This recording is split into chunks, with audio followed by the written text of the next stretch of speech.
Queria pedir que você abrisse a sua Bíblia em 2 Reis, capítulo 5.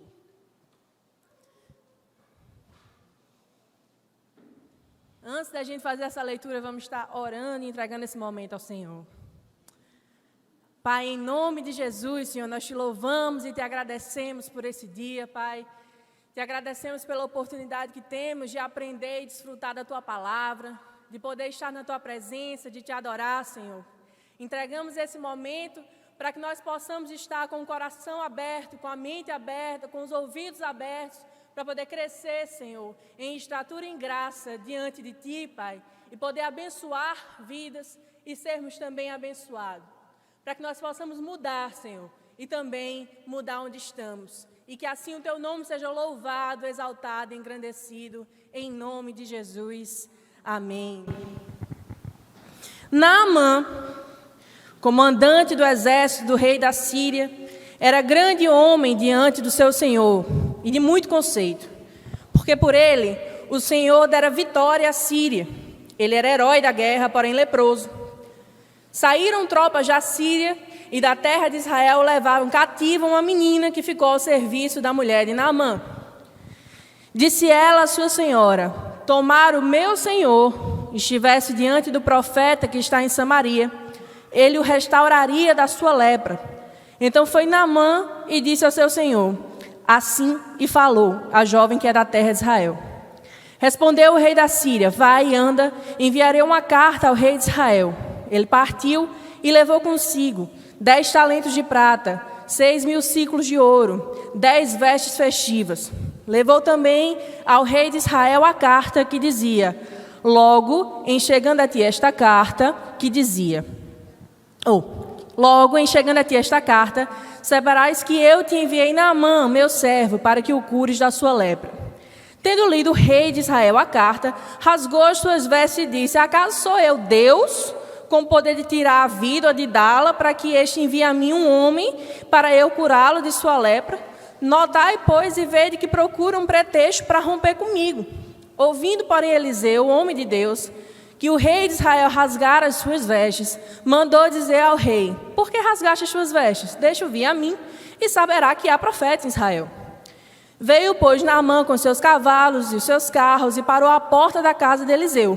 Então Eliseu lhe mandou um mensageiro, dizendo: vai, lava-te 7 vezes no Jordão, e a tua carne será restaurada, e ficarás limpo. Naamã, porém, muito se indignou, e se foi, dizendo: pensava eu que sairia a ter comigo, por-se-ia de pé, invocaria o nome do seu Senhor, seu Deus, moveria a mão sobre o lugar da minha lepra e restauraria o leproso.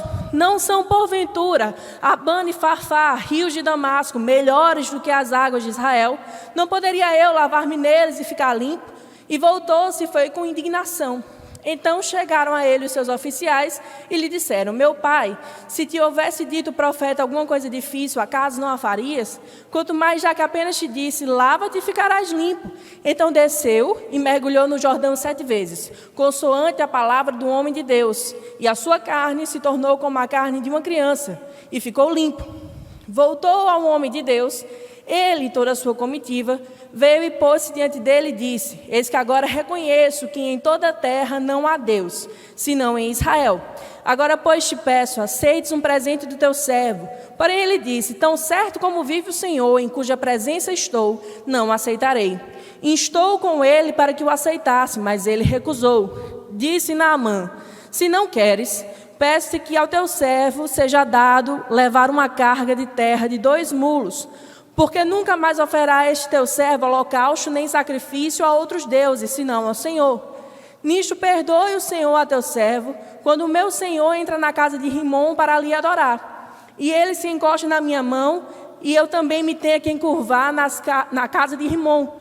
Quanto assim me prostrar na casa de Rimom, nisto perdoe o Senhor ao teu servo. Eliseu lhe disse: vai-te em paz. Até aí você lembra da história, mas essa pregação não é sobre Naamã, então vamos continuar. Quando Naamã se tinha afastado certa distância, Geazi, o moço de Eliseu, homem de Deus, disse consigo: eis que meu senhor impediu a este sírio Naamã que da sua mão se lhe desse alguma coisa do que trazia.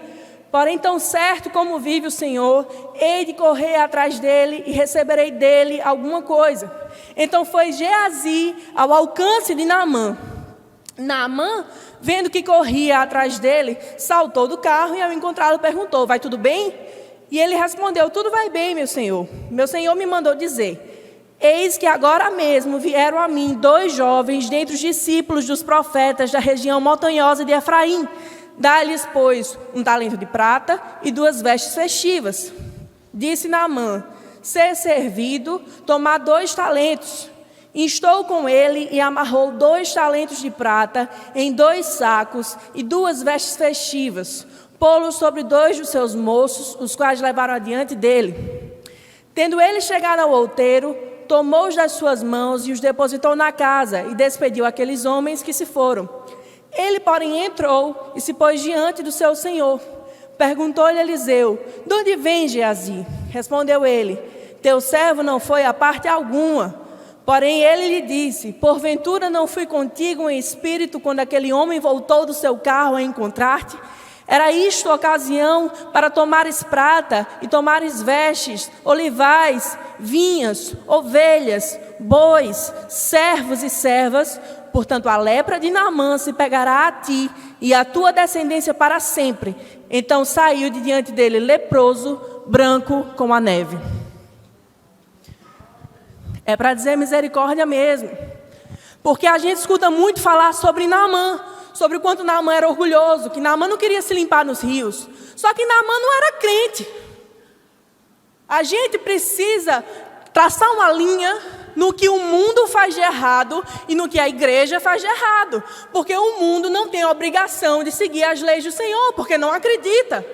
Então Naamã era um homem importante, ele era chefe do exército, ele foi responsável de uma das maiores vitórias. Ele saiu ali com tudo para oferecer para Eliseu. Ele saiu com prata, com ouro, com vestes, com servos. Ele saiu ali com jumentos, com coisas para oferecer. Ele chegou de coração aberto para receber uma cura. E ali ele recebeu uma recepção que ele não esperava.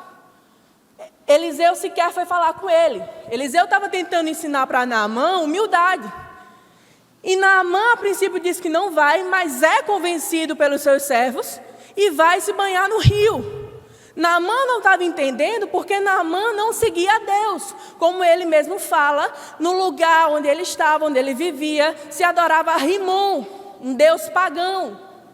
Então Naamã, ele tem uma atitude, sim, de pouca humildade. Ele sim não entendia a Deus, ele sim foi arrogante, mas Naamã não acreditava em Deus. Então, quando você encontra alguém na rua que não está de acordo com a palavra, pergunte primeiro se essa pessoa é crente, porque se ela não for, ela não tem a obrigação de estar seguindo a palavra. Uma vez que ela reconheça seu pecado e se converta, aí sim a gente passa por um processo de mudança. Mas ninguém tem a obrigação de seguir as leis de um Deus que não acredita. E Naamã assim o fez. Mas aí, os próprios servos de Naamã fazem: mas rapaz, se Eliseu tivesse saído e tivesse dito somente isso, olha que coisa simples que Eliseu diz: lava-te e ficarás curado. Se ele tivesse dado uma ordem mais difícil, mais complicada, você não ia fazer? Então vai, se banha no rio. E Naamã fica naquela: mas Damasco tem rios lindos. Os rios de Damasco são incomparáveis com o Rio Jordão. O Rio Jordão, ele é um rio lamacento em algumas regiões.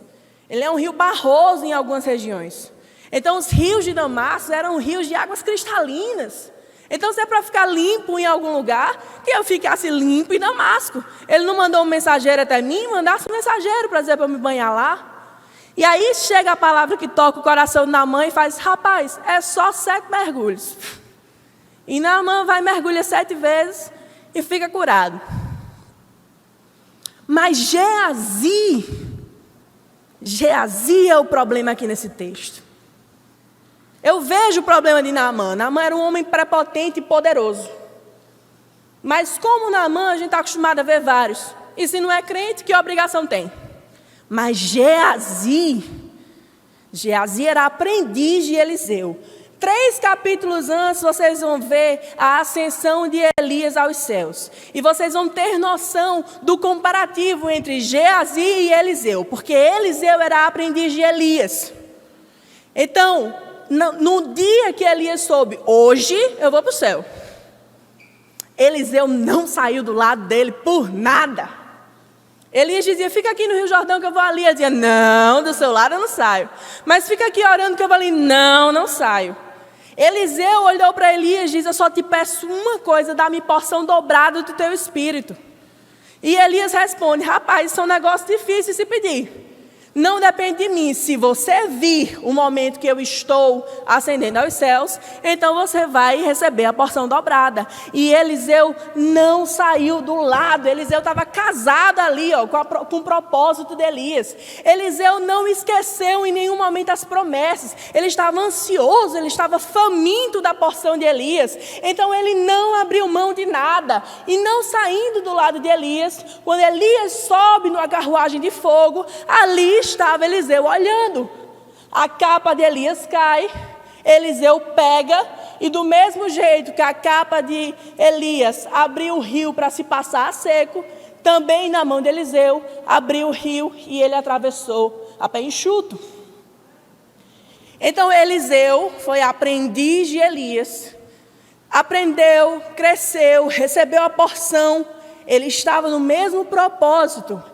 Geazi poderia ter tido a exata oportunidade de crescer com Eliseu, de aprender de Eliseu, de ser servo junto com Eliseu, de entender o propósito de Eliseu. E um dia, quando Eliseu ali já não mais estivesse, Geazi poderia ser sucessor.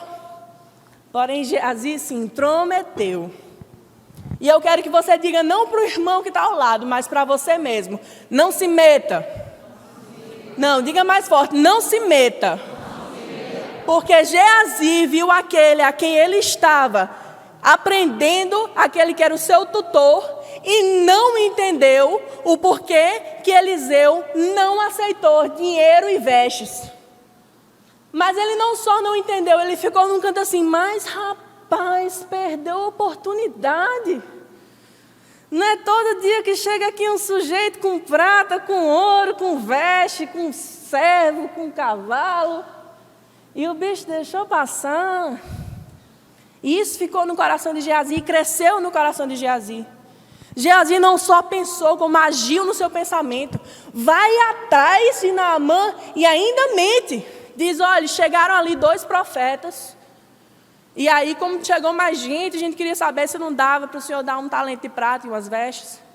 Naamã, que estava com o coração cheio de gratidão para Deus, viu, mas se esse é o servo lá que estava junto com Eliseu, então toma, meu filho, 2 talentos de prata, o servo para carregar as roupas, as vestes, está tudo contigo. Geazi mentiu para poder pegar a bênção que Eliseu disse que não era necessário. Eliseu estava com outro propósito.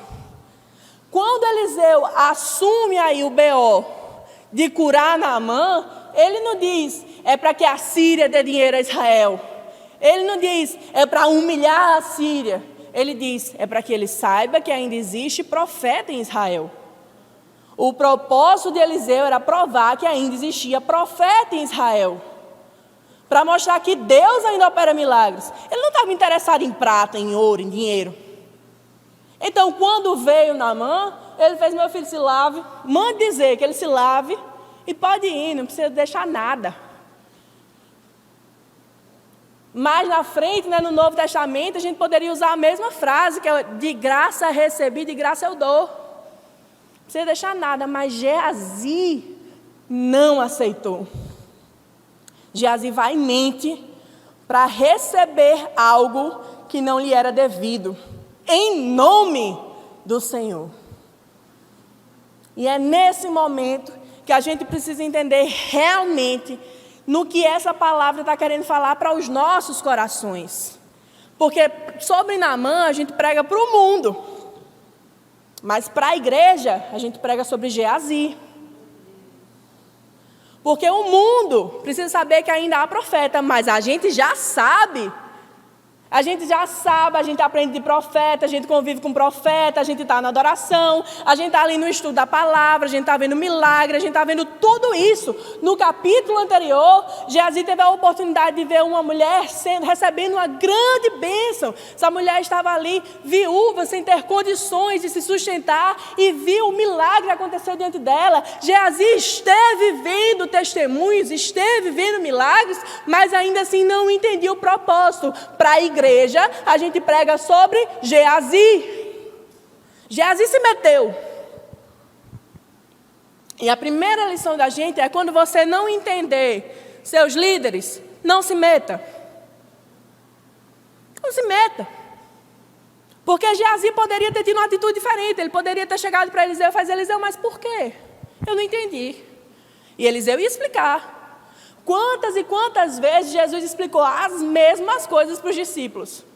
Quase toda a pregação de Jesus se segue de um trecho em qualquer um dos evangelhos, dizendo: mas os discípulos não entenderam, e perguntaram a Jesus. A gente vê isso várias vezes, e Jesus recusa explicar. Não, ele explica.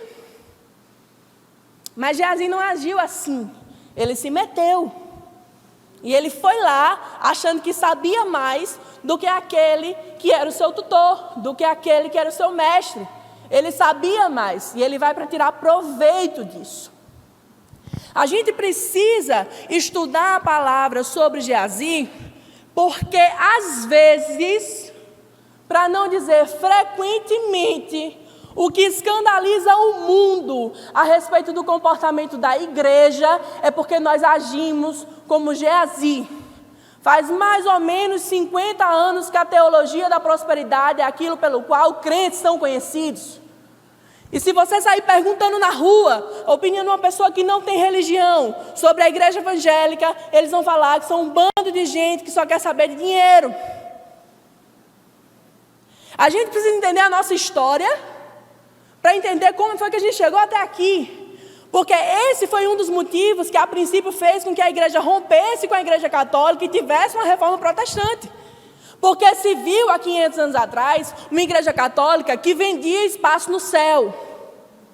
E pegava um monte de gente ignorante, que não tinha conhecimento, que juntava o pouco dinheiro que conseguia, estava ali aspirando à nobreza para comprar um título que era chamado de indulgência e achava que assim tinha conseguido a salvação. Porque a igreja católica negociava em seus lugares de poder cargos a troco de dinheiro. E a reforma protestante aconteceu no sentido de romper com uma igreja poderosa que queria apenas saber de dinheiro e que iludia aqueles que nada tinham para conseguir ainda mais dinheiro. Então, quando nós nos tornamos protestantes, nós protestamos isso. Quando chegar aí o dia da reforma protestante, você vai compartilhando no seu Facebook: hoje é o dia da reforma, se lembre disso. A gente estava protestando contra pessoas que estavam usando o seu cargo religioso para conseguir dinheiro. Exatamente o que Geazi fez. E a partir daí o mote da reforma protestante era somente a graça, somente Jesus, somente a salvação, somente a fé, somente a escritura. Mas hoje em dia, se você for na rua e perguntar a opinião de uma pessoa que não tem religião a respeito da igreja católica, da igreja evangélica, eles vão associar o acúmulo de bens materiais à igreja evangélica e não à igreja católica. E olhe, não tem problema você ser rico não, se você acha que é aí onde eu estou querendo chegar. Não é sobre isso. O que eu estou dizendo é que muitas vezes a igreja se utiliza de ganância para poder conseguir mais, mesmo sendo uma igreja que existem pessoas que nada têm. E é preciso que a gente pregue sobre Geazi, porque nós não queremos ser essas pessoas. Porque nós não queremos ser esse tipo de assunto. E se você me perguntar, isso é motivo de grande escândalo. Porque a igreja está frequentemente apontando dedos sobre várias coisas que causam escândalo, mas poucas vezes pensa em quais das suas próprias atitudes geram escândalo. E hoje em dia, a gente vê uma inversão do que aconteceu há 500 anos atrás. E nós mesmos precisamos nos lembrar que isso aqui é apenas sobre as Escrituras, apenas sobre Deus, apenas sobre a fé, apenas sobre a graça. A igreja precisa escutar mais sobre Geazi. Estou vendo um monte de gente tensa. Gente, isso não é sobre a IET. Isso é sobre o pensamento da igreja evangélica. A gente precisa entender que existe um propósito em tudo que é feito. Um propósito em toda a ação do Senhor. E é função do crente aprender antes de exercer aquilo que ainda não compreendeu.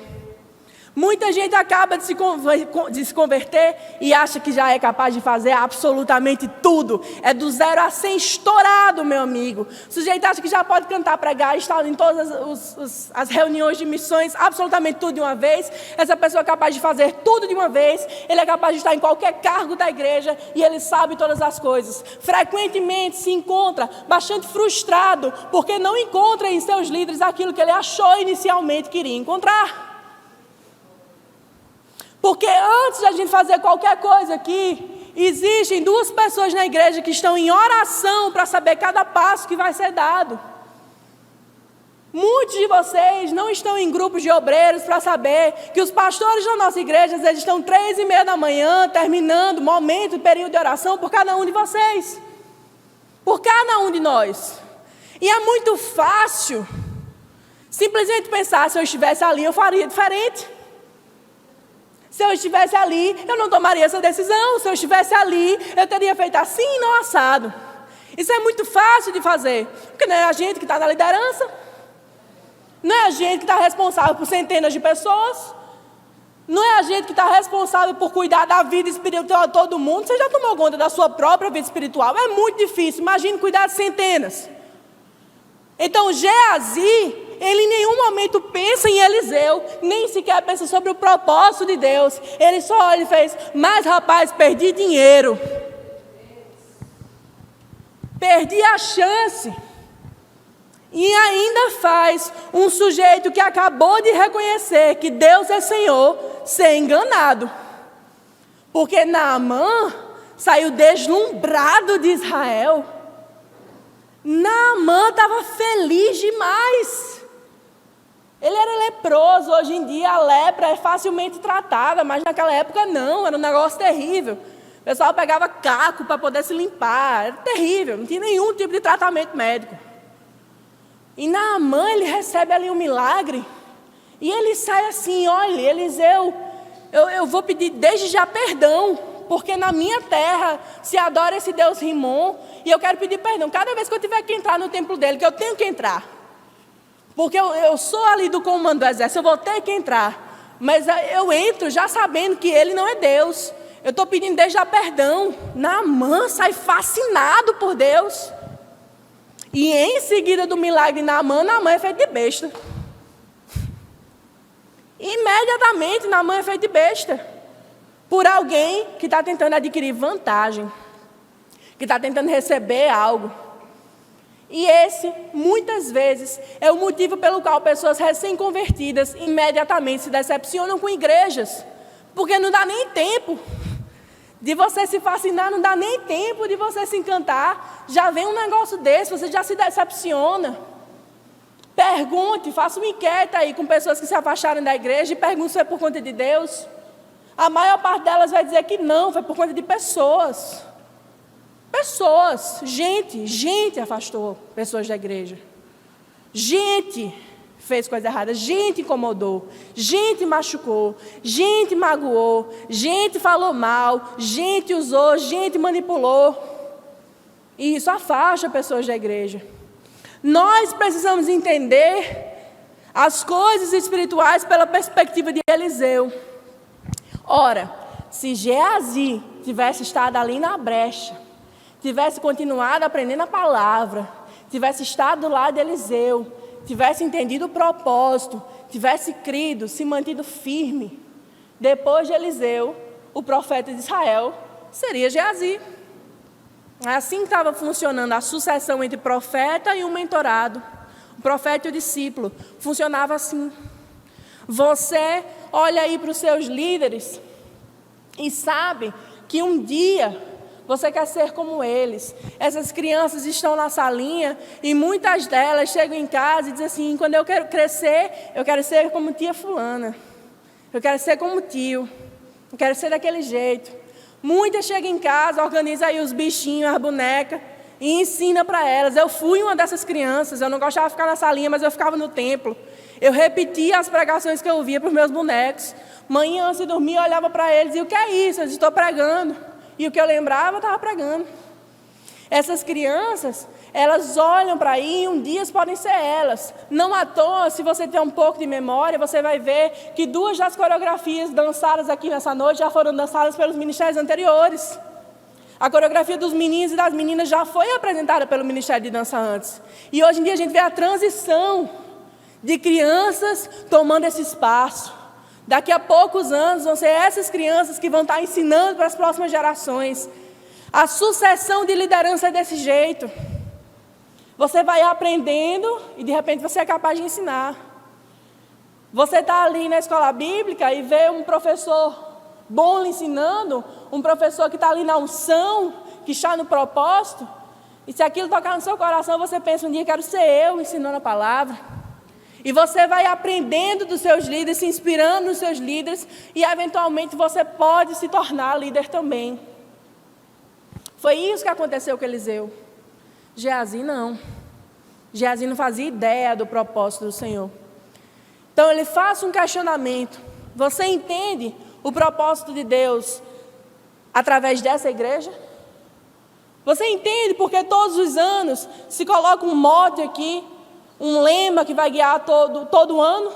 Você entende porque todo dezembro você compra uma camiseta que tem algumas palavras escritas? Você entende o porquê?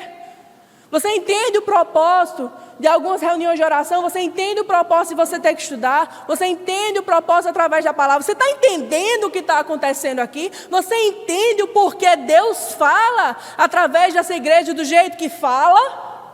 É importante que você entenda. E se você não entender, procure seus líderes, seus pastores. Pergunte o porquê. Mas jamais tenha a postura de Geazi dizer, se fosse eu, fazia diferente. Isso é de uma prepotência tão grande, de uma arrogância tremenda, de uma heresia gigantesca.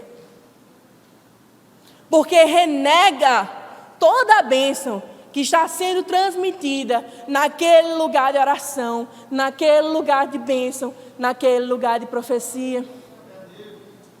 E ignora, entre muitas coisas, que Deus está em todos os lugares. Porque a resposta de Eliseu, quando Geazi volta, é: você não percebeu que onde você vai, o meu Espírito vai com você? Onde você for, usando o nome do Senhor, em vão, não se engane, o Espírito do Senhor vai com você para testemunhar. É muito importante que a gente entenda que a Bíblia, as pregações, as orações não são sobre o outro, mas são sobre nós. Eu prego hoje, prego com dores, porque eu já estive muitas vezes nessa posição de questionar. Muitas vezes. E eu não prego para vocês, eu prego para mim primeiro, e por consequência vocês estão ouvindo. Mas a gente muitas vezes escuta as pregações e pensa, fulano devia estar aqui. Mas não era fulano para escutar, é você precisa refletir, eu preciso refletir. Isso aqui, quando eu disse para você, não diga para o irmão do seu lado, mas diga para você. É porque nós, individualmente, precisamos nos aprofundar na palavra, conhecer mais da palavra, estar mais perto do propósito, compreender o que Deus está fazendo. Nós precisamos disso. Vocês não têm noção de quão difícil foi esse último ano e meio para mim. Provavelmente para muitos de vocês foi também. Mas a quantidade de vezes que eu questionei, porque eu perdi muita gente. Muitos amigos meus morreram. Gente mais nova do que eu na faculdade morreu. Professor meu morreu. Parente meu morreu. Então para mim foi extremamente difícil. Minha mãe ficou sem enxergar por meses. Minha avó não viu a neta que há pouco tinha crescido. Por meses, por mais de um ano. E eu questionei muito, diariamente. E eu não digo isso para parecer Marte nem nada, mas para que você entenda que essa palavra dói em mim também. E às vezes a gente está assim, nesse nessa completa ignorância a respeito do propósito de Deus. A gente não entende nada, mas a gente acha que poderia fazer e ser melhor. A gente precisa entender que quando estamos aqui, esse culto não é sobre os outros, não é sobre o conhecido, não é sobre o seu parente, não é sobre o seu amigo, não é sobre sua sogra, é sobre você e Deus. Você vem para cá para ter você e Deus. E você precisa entender o propósito de você e Deus. E estar na unção entre você e Deus. E entender o que está acontecendo entre você e Deus. Se você está aqui pensando no que os outros poderiam estar aprendendo, você não está cultuando, nem está entendendo uma pregação. Isso aqui não é sobre os outros. Se você chegar a um ponto da sua vida que você questiona todo mundo que é responsável por você espiritualmente e acha que poderia fazer melhor, tudo bem, eu vou te dar licença para você fazer isso, mas antes de você questionar, ore como eles, jejue como eles, esteja debaixo da bênção como eles, busque como eles, esteja na igreja como eles, dê a palavra como eles, depois você questiona, porque eu garanto a você que se você orar como eles, jejuar como eles, ler a palavra como eles, adorar como eles, você não questiona do jeito que você está questionando. Ai, né? Dói, né? Mas Geazi, perceba, em nenhum momento orou. Geazi não ficou com dúvida e disse, vou orar. Geazi não disse, eu não entendi o que aconteceu, vou adorar. Não entendi o que aconteceu, vou ler a escritura. Geazi diz, não entendi o que aconteceu, vou pegar o dinheiro que Eliseu perdeu. Então é isso. E foi buscar ali a sua porção de bênçãos materiais. Acho que todos os jovens que assistiram já a aula de escola bíblica comigo já me escutaram falar essa frase, porque toca muito a mim. Mas Jesus diz, aqueles que oram nas esquinas, já têm em si a própria recompensa. Quem ora para chamar a atenção, para buscar as coisas materiais, para buscar a atenção dos outros, já encontrou a sua recompensa, não precisa mais de bênção espiritual, não. Quando a gente está aqui na igreja buscando apenas o material, a gente já não precisa de mais nada, não. Porque o culto, o momento da adoração, as escrituras, são sobre uma bênção espiritual. E a partir desta busca, as demais coisas são acrescentadas. Mas nasce na adoração, nasce na oração, nasce no jejum, nasce no estudo. E as demais coisas são acrescentadas. Daniel recebeu um anel, uma veste real e uma função. Mas antes, ele foi fiel, acreditou, se manteve limpo, se manteve puro. E isso foi acrescentado. Mas às vezes, para não dizer frequentemente, nós vimos até aqui para buscar primeiro o material. E aí, eventualmente, oramos também e adoramos também. A gente não pode se render e ser como Geazi. Nós precisamos voltar ao Evangelho, que é reconhecido não pela busca das coisas materiais, mas pela busca do verdadeiro propósito, do alvo. A igreja primitiva dizia que não tinha onde repousar a cabeça. A igreja primitiva dizia que dava de graça o que de graça recebeu. Tem muitos cantores que vocês... E eu digo cantores, eu não digo adoradores, não. Tem muitos cantores que, se não receber um cachê milionário, não está adorando em igrejas. Isso, para mim, não é adorador, é cantor. E não é que você não deve receber doações, nenhum tipo de oferta. Não é sobre isso. Se você vive do evangelho, de algum lugar o seu sustento vai vir. E isso é natural. Mas tem gente que não pisa numa igreja por menos de 100 mil reais. Isso não é evangelho, não. Não tem quem me convença disso. Não é. Tem gente que não pisa no congresso se o congresso não tiver um quórum mínimo. Porque o abençoado, a abençoada, não vai se apresentar para 500 pessoas, não. Se não tiver pelo menos 5 mil, não vai. Isso não é crente, isso não é evangelho. Isso é Geazi cantando. É Geazi pregando. Tem gente que antes, de chegar na igreja para pregar, olha primeiro quantos estão. E fica lá de trás assim olhando, para saber se vale a pena ou não.